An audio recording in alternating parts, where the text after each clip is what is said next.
ہم سب کی کوشش ہوتی ہے کہ پریشانیوں سے، کمزوری، سستی، کنجوسی، بزدلی اور قرض جیسی بیماریوں سے ہم لوگ حفاظت میں رہیں۔ آپ صلی اللہ علیہ وآلہ وسلم نے بہت پیاری دعا سکھائی جو ہمیں صحیح بخاری میں ملتی ہے۔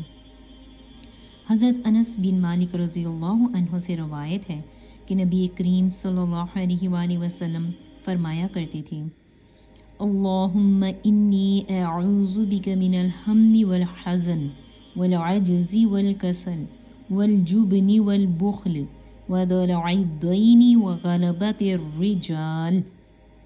اس کی ٹرانسلیشن یہ ہے کہ اے اللہ، بے شک میں تیری پناہ چاہتا ہوں یا چاہتی ہوں فکر و غم سے اور کمزوری اور سستی سے اور بزدلی اور بخل سے اور قرض کے بوجھ سے اور لوگوں کے سخت غلبے سے۔